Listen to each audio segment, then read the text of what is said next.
Greetings, Professor McKee here with another quick Excel tip your finance professor wishes you knew. In this video, we will learn how to use the rate function in Excel to find the interest rate for an annuity due.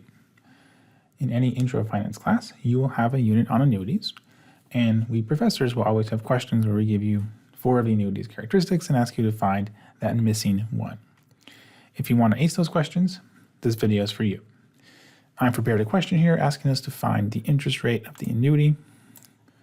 Note that this is an annuity due because I say it's payments are at the beginning of each month.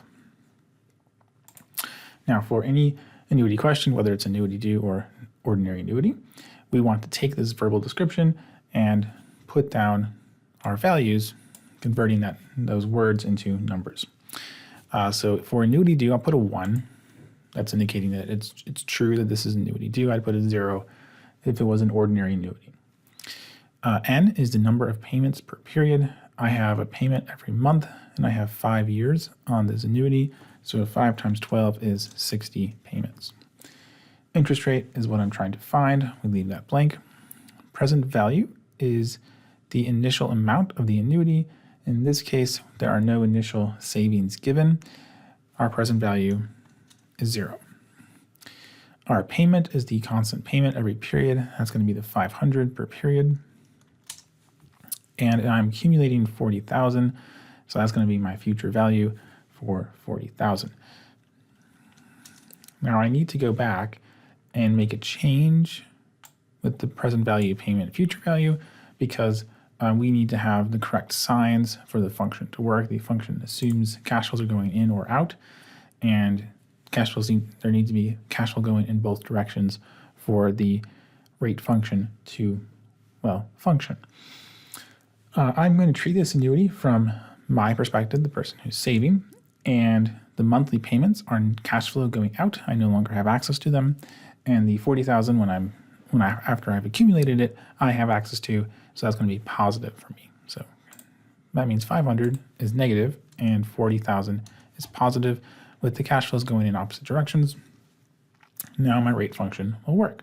So I go to the cell next to rate, I type equals RATE, open parentheses, and now I put in the various parameters. N per is for number of periods. Our period number was 60.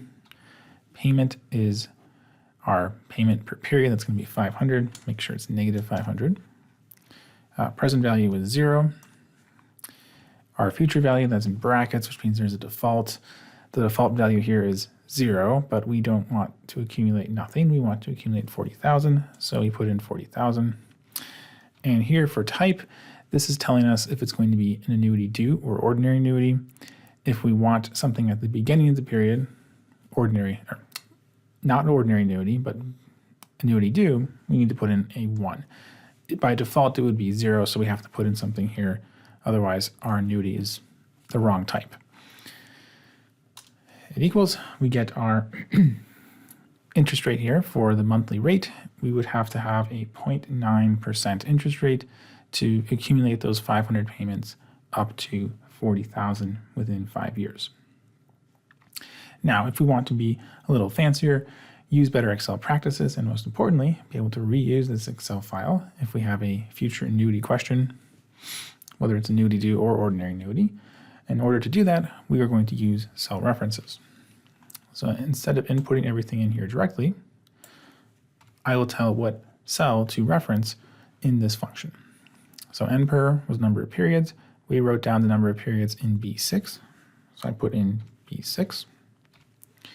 And now Excel is going to take whatever value I put here. I could leave it at 60. I could change it, and the rate function will automatically update.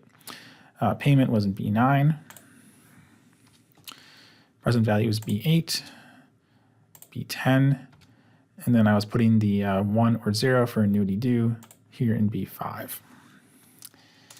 And as you can see, we're getting the exact same 0.9% per month that we had when we entered things in directly. But now, if I see a new annuity question that has a different number of periods or present value or payment or future value, I can just change these values here. And after I change them, this rate function will automatically update, and I'll see what the new correct interest rate is. So let's do an example here. Let's say it's not actually annuity due, it's ordinary annuity. Payments are at the end of each month, not the beginning. I can just change this 1 here to a 0.